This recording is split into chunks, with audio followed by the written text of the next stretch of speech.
Testing. Let's see if we can get this to cooperate. They say if you drop a frog into boiling water, it will leap out. But if you place it in cool water and then turn up the heat, slowly, it won't notice until it's too late. That's what they say.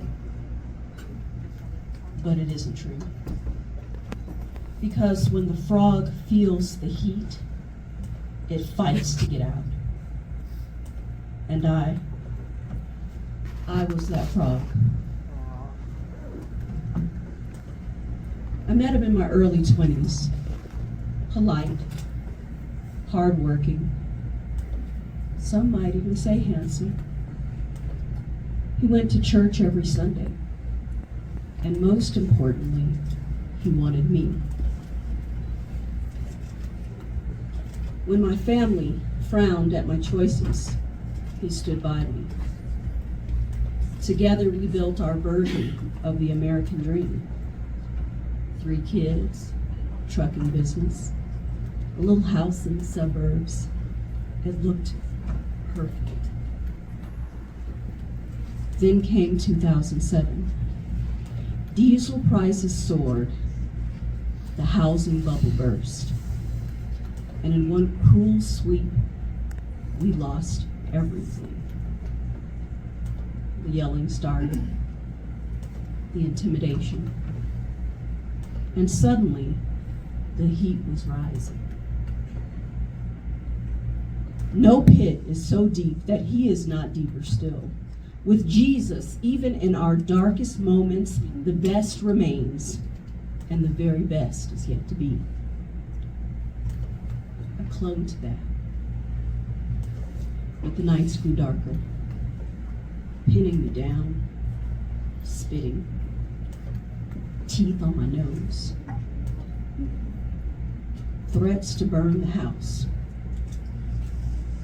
And one night, as the police questioned my children, I heard a voice in my spirit. Nikki, you can let this go. I am the sacrificial lamb. You don't have to be. That was the moment I knew I had permission to get up. Still fear whispered, you're trapped. No car, no money, little support. But I had stories in my head of a God who delivers. And a friend named Stacy, who linked arms with me and walked me into the courthouse. I stood before strangers trembling, and I spoke the truth out loud. June 5th, 2019, the day a piece of paper declared my freedom. Overcoming abuse doesn't just happen. It takes positive steps every day. Let today be the day that you start to move forward. I tried the programs. They spoke of pain, but never of healing. So I made my own plan. Joel 2:25, I will restore the years the locust has eaten. I grabbed hold of that promise with both hands. Because healing requires participation. The blind man washed his eyes. The woman with the issue of blood reached out. The man of Bethesda was told, pick up your mat and walk. If he had refused to stand, would healing have come? I don't think so. And so I stood up. This was a lesson, not a life sentence. I laughed with friends. I hiked, I danced, I journaled. I rebuilt myself piece by piece.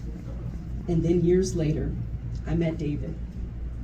Together we kept the laughter We built Living Grace Ministries for a place for others to heal, to rise, to live. If you want to know where to find your contribution to the world, look at your wounds. When you learn to heal them, teach others.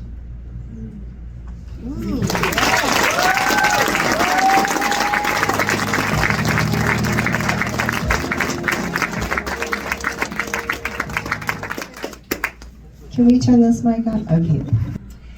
So now that you're helping others through your wisdom and experiences, when people come to you for help, what is the number one thing most of them apply immediately? That's a good question. That's a hard question because everybody's different. Everyone has got a different set of circumstances, different resources. So we're talking about leaving an abusive situation that is very unique. So I can't name one thing. Permission. Permission. That's good. Yeah. Who said that? You can see a thing. Oh, that's her hubby, Mr. David Rose, everybody. He lives in the house. He makes himself known. He is like that. He's from Southern California, but we won't hold that against him. Okay, so if you could change one thing from your grade school years, what would it be? I think I would make myself more athletic. Like being this tall and being black, people think you're supposed to be able to play basketball. And I felt so bad to disappoint them. Nikki Rhodes, everybody. Thank you.